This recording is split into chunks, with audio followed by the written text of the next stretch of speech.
Sherry shining up, but no sweet sherry.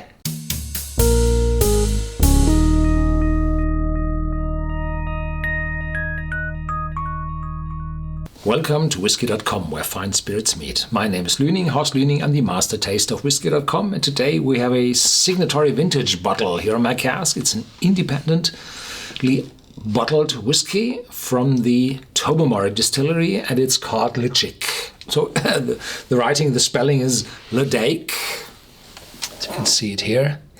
But the natives of the Isle of Mull, where the Tobermory distillery is, call their whiskey Ledaig. I'm no native, neither English nor Mull, so my trial to pronounce this whiskey the right way is limited in quality. This one is from the Cask Strength edition of Signatory Vintage, so they bought casks and filled them in the bottle in the remaining ABV, which, was left over after maturation of 10 years.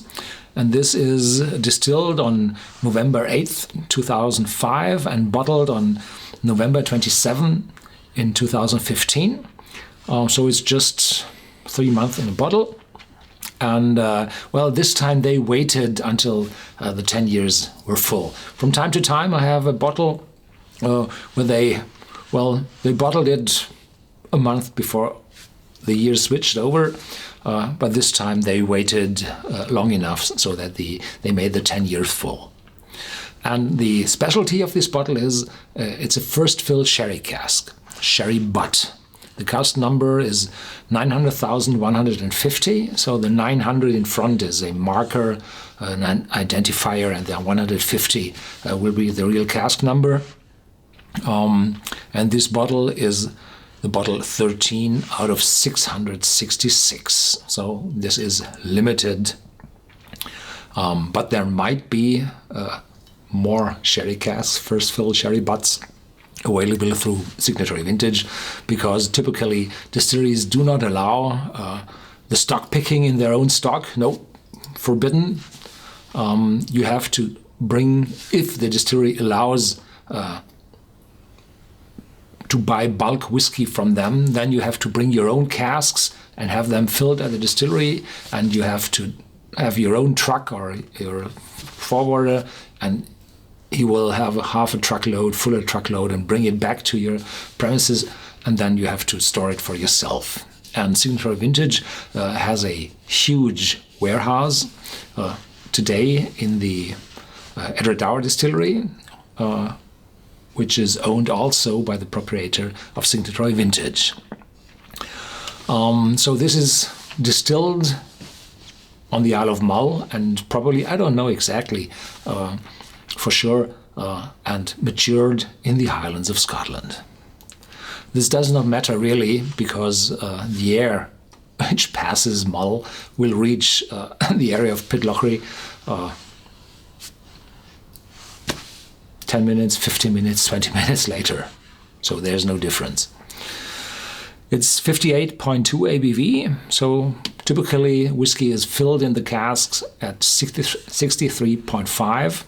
This was done in former times because then you could switch casks with the same age without measuring the alcoholic content in the cask. And say, we switch a 10-year-old against a 10-year-old.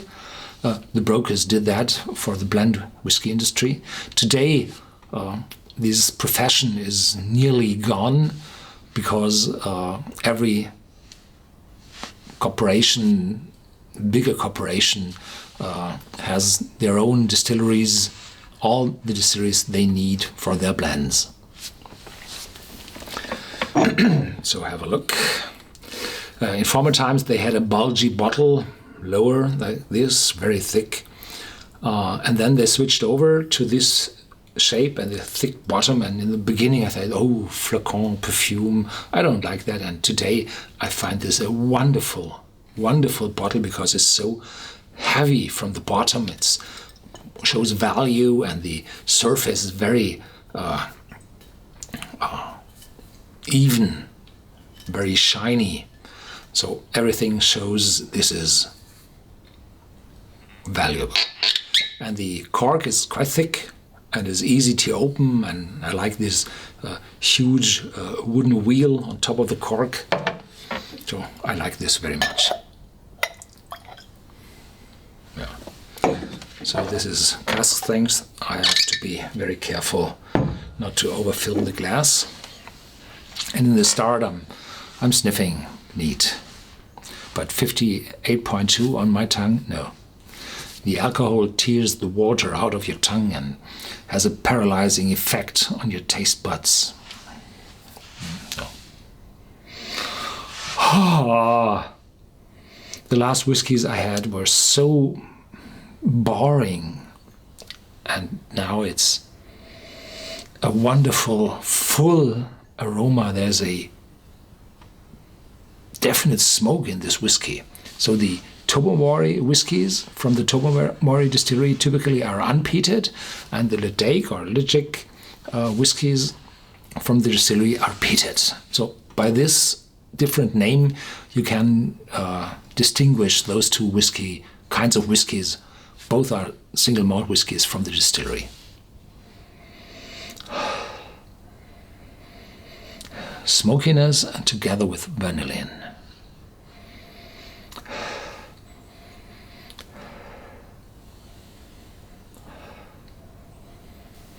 And sherry shining up, but no sweet sherry. It's some fruitiness coming up. It's uncolored, as all Signatory Vintage whiskies are. No, there had been some colored whiskies from Signatory Vintage. I think those were these vatted malts from Myla, from the Highlands, from the Space side. I don't know how they were called. Pride of? No, that was Gordon MacPhail. No idea. But today, no coloring. It's so complex, so full. The smoke is... half of it is phenolic, medicinal, and the other half is bonfire. It's very complex, the smoke. And behind the sherry is shining through, but not that sweet. Some vanilla coming, some caramel from the cask.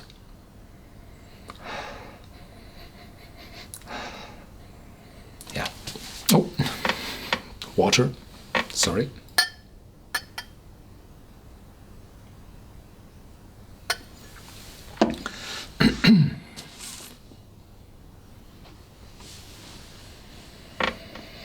Lighter now, of course. The smoke's still there. Now some fruitiness is coming through, which was covered by the intense smokiness.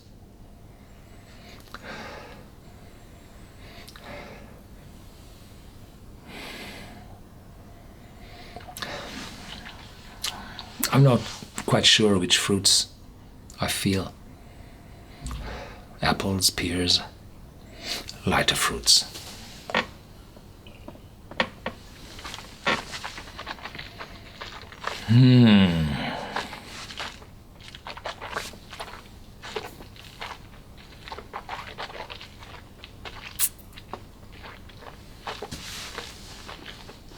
Oh, full, intense, mouth-watering, a light sharpness, peppery note, tip of my tongue. Now it's gone already. Mouth-watering. And in the back, a little bit of the casks shining up. Yeah. Sandalwood. No bitterness. Aromatic.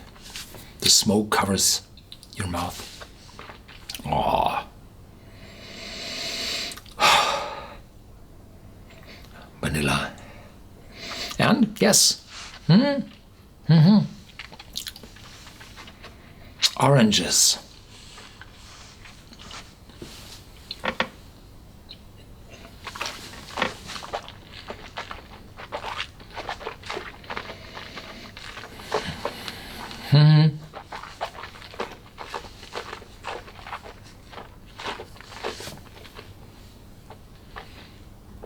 Wonderful oranges, with a hint of the orange peel, this bergamot oil, slight, faint bitterness. So this one is a really good one. It's not so sweet as the other sherry cask whiskies are. There are a lot of Pedro Ximénez and Oloroso sherry casks, and those are typically very fruity, very sweet. So this one is not that sweet, but it's fruity, it's full, it's intense, and adds a lot of aroma to the whiskey.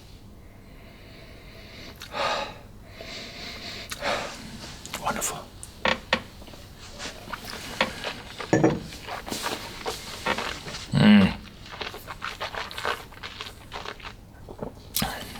As I said, I had some whiskeys before this one, and all were mediocre at last. And this one really shines through. A wonderful whiskey. The bottles are limited, 666, but typically the independent bottler had to buy, well, half a truckload or a full truckload of casks from the distillery, and has to mature the casks himself somewhere, not at the distillery. Typically the distilleries, if they sold bulk whiskey, selling whiskey into casks, is called bulk whiskey in the industry. If they are selling bulk whiskey, they typically say, not in our warehouse, leave and store them somewhere else by yourself. So this whiskey might be stored on the premise of the independent bottler, Signatory Vintage, which is the Eredar distillery in Pitlochry. And typically people say, well, this is not authentic because the whiskey was distilled on an island and is matured on the mainland, and this is